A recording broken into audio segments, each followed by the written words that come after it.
नमस्कार, फाइटर समाचार में आपका स्वागत है। पेश आज 21 मई शाम 7 बजे राजस्थान की खास खबरें। राष्ट्रीय परीक्षण एजेंसी ने यूजीसी नेट जून 2026 के लिए ऑनलाइन आवेदन करने की अंतिम तिथि बढ़ाकर 23 मई को सुबह 10 बजे तक कर दी है। इससे पहले आवेदन की आखिरी तारीख 20 मई निर्धारित थी, लेकिन डिजी लॉकर के जरिए आवेदन प्रक्रिया में आ रही तकनीकी दिक्कतों और अभ्यर्थियों की परेशानी को देखते हुए एनटीए ने यह राहत दी है। इसके साथ ही परीक्षा शुल्क जमा करने की अंतिम तिथि भी 23 मई की रात 11:50 तक बढ़ा दी गई है। आवेदन फॉर्म में सुधार के लिए भी नई तारीखें जारी की गई हैं, जिसके तहत उम्मीदवार 25 से 27 मई की रात तक अपने फॉर्म में संशोधन कर सकेंगे। गौरतलब है कि इस बार पहली बार लागू किया गया डिजी लॉकर आधारित दस्तावेज सत्यापन सिस्टम और लाइव फोटो अपलोड करने की प्रक्रिया छात्रों के लिए लगातार परेशानी का सबब बनी हुई है।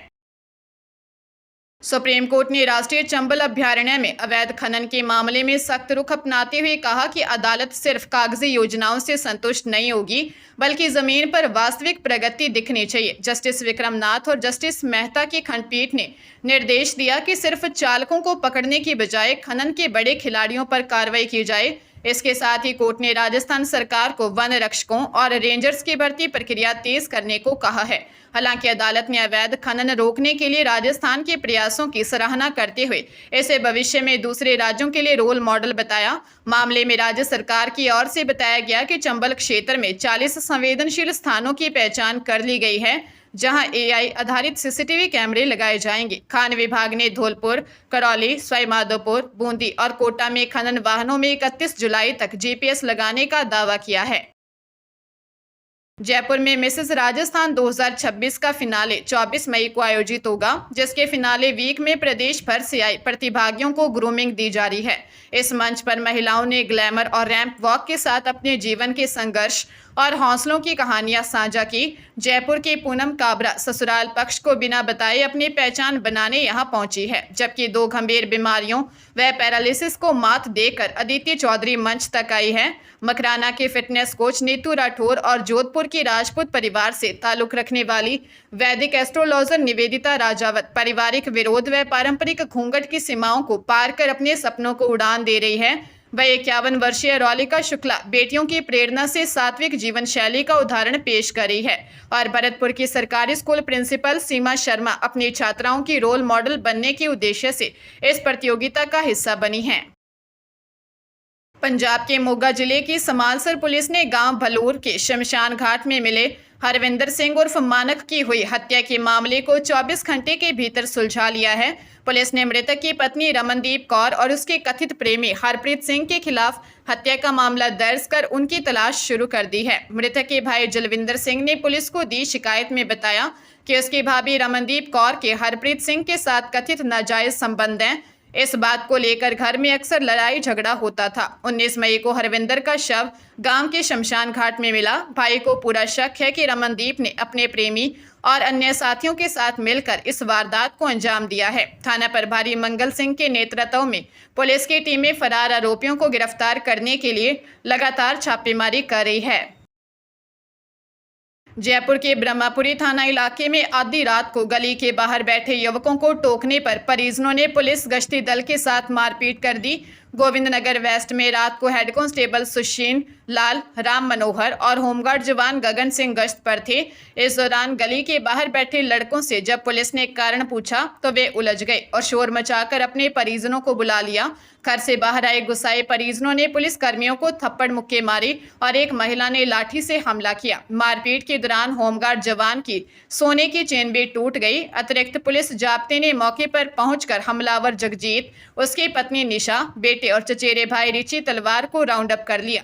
पुलिस ने आरोपियों के खिलाफ राजकार्य में बाधा का मामला दर्ज कर उन्हें कोर्ट में पेश कर रिमांड पर लिया है।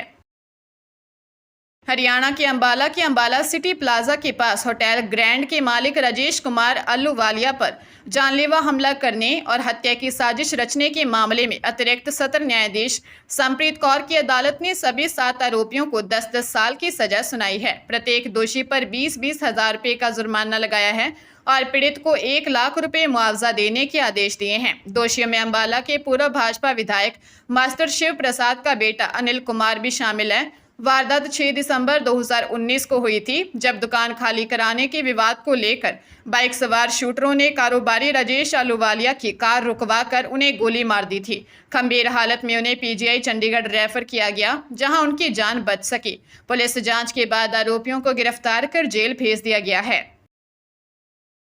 राजधानी जयपुर के रामनगरिया थाना इलाके में तेज रफ्तार बाइक की टक्कर से 2 सगी बहनों की मौत हो गई। हादसे के बाद बाइक सवार मौके से फरार हो गया। घटना सीसीटीवी कैमरे में कैद हो गई, जिसके आधार पर पुलिस ने जांच शुरू कर दी है। पुलिस ने बताया कि हादसे में जगतपुरा के पूनम विहार निवासी 51 वर्षीय सुनीता बैरवा पत्नी ओम प्रकाश और उनके रिश्ते में बहन 50 वर्षीय सुगना देवी पत्नी जगदीश कुमार की मौत हो गई।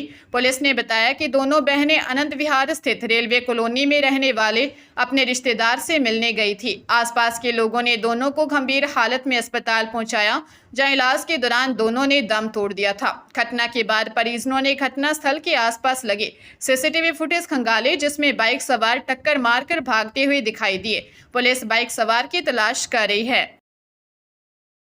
रेलवे भर्ती बोर्ड अजमेर ने group B 30% limited departmental competitive examination में शामिल होने वाले अभ्यर्थियों के लिए ई-कॉल लेटर डाउनलोड करने की प्रक्रिया शुरू कर दी है। बोर्ड द्वारा जारी नोटिस के अनुसार यह विभागीय परीक्षा 24 मई को आयोजित की जाएगी। परीक्षा में शामिल होने वाले अभ्यर्थी 24 मई की सुबह 7:30 बजे तक आधिकारिक वेबसाइट से अपना ई-कॉल लेटर डाउनलोड कर सकेंगे। इसके साथ ही बोर्ड ने सभी अभ्यर्थियों के लिए लाइव फोटो कैप्चर विंडो को भी दोबारा खोल दिया है। यह विशेष सुविधा 20 मई से 22 मई तक उपलब्ध रहेगी। रेलवे भर्ती बोर्ड ने स्पष्ट हिदायत दी है कि जिन अभ्यर्थियों ने अभी तक अपनी लाइव फोटो अपलोड करने की प्रक्रिया को पूरा नहीं किया है, वे निर्धारित समयावधि में इसे जरूर पूरा कर लें, अन्यथा उन्हें परीक्षा केंद्र में प्रवेश करने में परेशानी का सामना करना पड़ सकता है।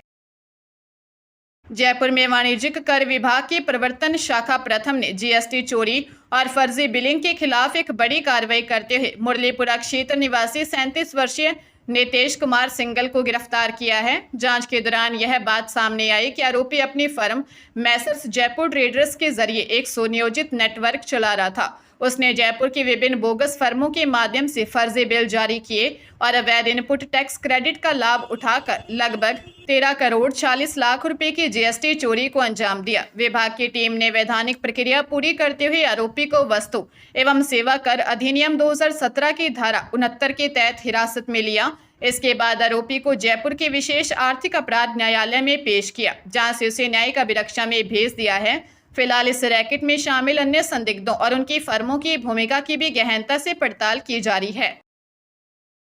राजधानी जयपुर में अगले माह जून के प्रथम सप्ताह से सहकारी मॉडल पर आधारित देश की पहली टैक्सी सेवा भारत टैक्सी शुरू होने जा रही है। सहकारिता राज्य मंत्री गौतम कुमार दत्त ने अपेक्स बैंक सभागार में आयोजित भारत टैक्सी संवाद कार्यक्रम में बताया कि इस सेवा की सबसे बड़ी खासियत यह होगी टैक्सी चालक की कंपनी के वास्तविक मालिक होंगे। यह अभिनव मॉडल चालकों को हिडन चार्जेस, मनमाने सब्सक्रिप्शन शुल्क और अकाउंट बंद किए जाने जैसी समस्याओं से पूरी तरह राहत देगा। दिल्ली, लखनऊ, मुंबई और चंडीगढ़ के बाद अब जयपुर सहित अन्य शहरों में भी शीघ्र ही भारत टैक्सी सेवा का विस्तार किया जा रहा है। कार्यक्रम में मौजूद चालकों ने कहा कि निजी कंपनियों द्वारा किए जा रहे आर्थिक शोषण और अत्यधिक शुल्क ने उन्हें इस सहकारी मॉडल के आने से बड़ी राहत मिलेगी।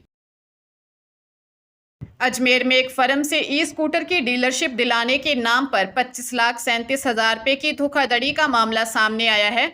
कोर्ट के आदेश पर अलवर गेट थाना पुलिस ने जयपुर निवासी कारोबारी राजा अजमानी के खिलाफ मुकदमा दर्ज कर जांच शुरू कर दी है। गांधीनगर निवासी रेखा जैन और छाया जैन ने रिपोर्ट दी कि आरोपी ने खुद को एक इन्फो सिस्टम कंपनी का संचालक बताकर उन्हें पूरे राजस्थान की A2 व्हीलर डीलरशिप देने और अच्छा कमीशन दिलाने का झांसा दिया था। पीड़ितों ने फरवरी-मार्च 2024 के बीच RTGS के जरिए कुल 25,37,572 रुपये आरोपी के खाते में ट्रांसफर किए। रकम हड़पने के बाद आरोपी ने न तो कोई एग्रीमेंट किया और न ही गाड़ियां भेजी। रुपए वापस मांगने पर आरोपी ने फर्जी ई-वे बिल बनाकर माल भेजना दर्शा दिया, जबकि टोल बूथ के रिकॉर्ड के अनुसार कोई वाहन अजमेर आया ही नहीं था। पुलिस मामले की जांच कर रही है।